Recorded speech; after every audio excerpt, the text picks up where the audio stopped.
Hello, Montana Summit.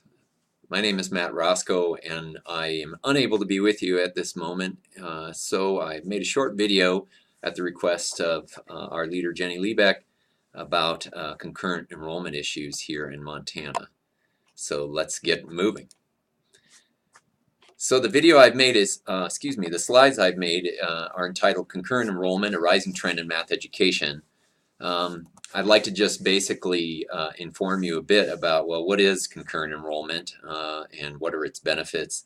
Talk to you a little bit about the movement nationally, how it's breaking down in Montana, and then just summarize what I see as the challenges facing us as math educators, as well as point you towards some resources if you want to further your investigation. So first of all, what is concurrent enrollment? It's the practice of providing high school students the opportunity to enroll in courses that award college credit and are taught by college-approved high school teachers. So that's the definition that's provided by the National Alliance of Concurrent Enrollment Partnerships in 2016. There are some definitely research documented benefits for engaging students in this way. We know that students that are engaged in concurrent enrollment efforts have a higher rate of high school graduation, that these experiences encourage college enrollment, and also are successful at further encouraging students in their preparation for the workforce.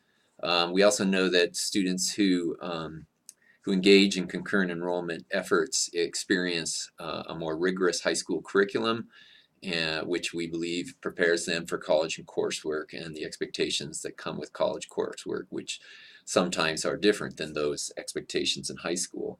Also, we know that students who engage in concurrent enrollment courses have a reduced time to completion for college degree and exit with a smaller financial burden in terms of their post-secondary education. So nationally, I guess the place to go for a national overview of what's going on with concurrent enrollment is NACEP. So this is the National Alliance of Concurrent Enrollment Partnerships. It's the sole accrediting body for concurrent enrollment partnerships, and there are over 400 organizational members in NACEP. So here's a quick view of where NACEP is active. So the dark green shows states with NACEP accredited programs in 2015. And then the light green would be states with NACEP members in 2015. These are just two different levels of, I guess, involvement with NACEP. An accredited program, of course, would be a higher level, I guess, of accreditation. But Montana is a NACEP member. Another picture here, it says there are some states that actually require or encourage NACEP accreditation, but those are the dark blue. But you can see that Montana is one of these light blues. It's a state where our standards are modeled on the NACEP standards. So these are the standards for the partnerships that exist between colleges and high schools that make possible dual credit opportunities for high school students. So we're certainly one of the states that have standards modeled on the NACEP standards. And then the last one, these are the chapters. In 2015, these were the NACEP affiliated chapters in the dark purple.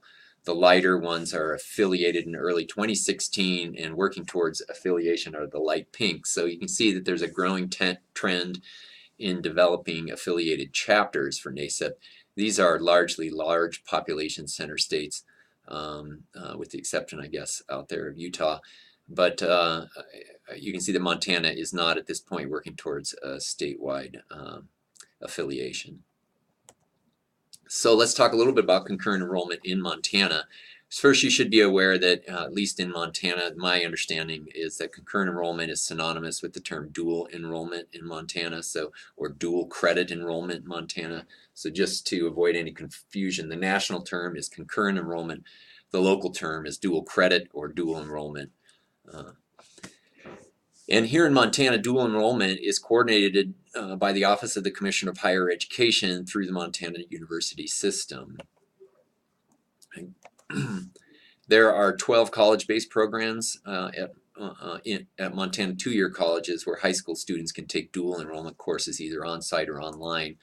So what this means is that high school students who might not have the opportunity to take a dual credit course in their high school can either travel to a campus, a two-year campus that's near their high school to take the course, or perhaps enroll directly through their online, a course offered online.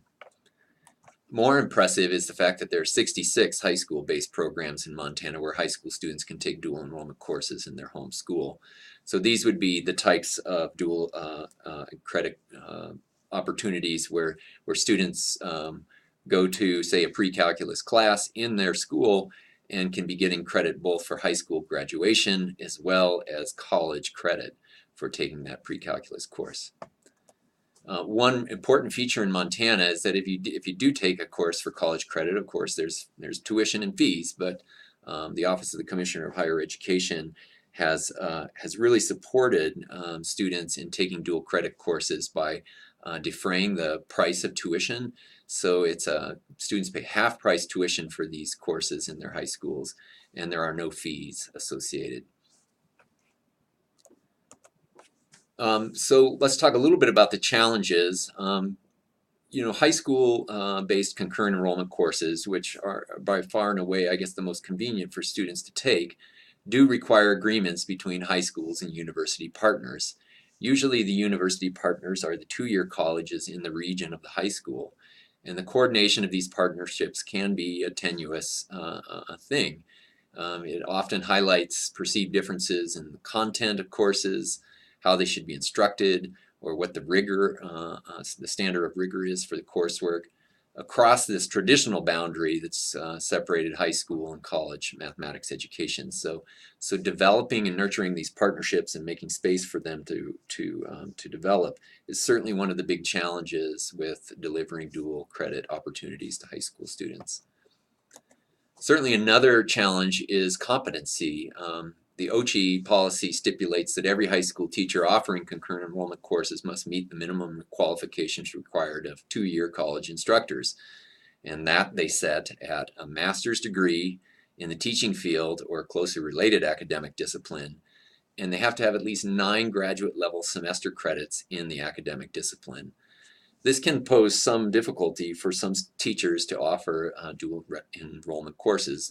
They first have to have a master's degree, but they also have to have this 9 graduate level semester credits in the academic discipline. So, for example, if a high school teacher has a master's in curriculum and instruction but wants to offer a dual credit course in mathematics, they would have to demonstrate that they have those 9 graduate level semester credits in mathematics in addition to the master's level degree. So there is this stipulation that they be highly trained in their area, the academic discipline in which the course is being offered. So this poses some challenge, especially in the area of mathematics, in delivering these 9 graduate level semester credits in a rural and isolated state like Montana, where teachers are going to be looking for those credits, of course, online. I guess to close out, I just want to make sure you're aware of resources.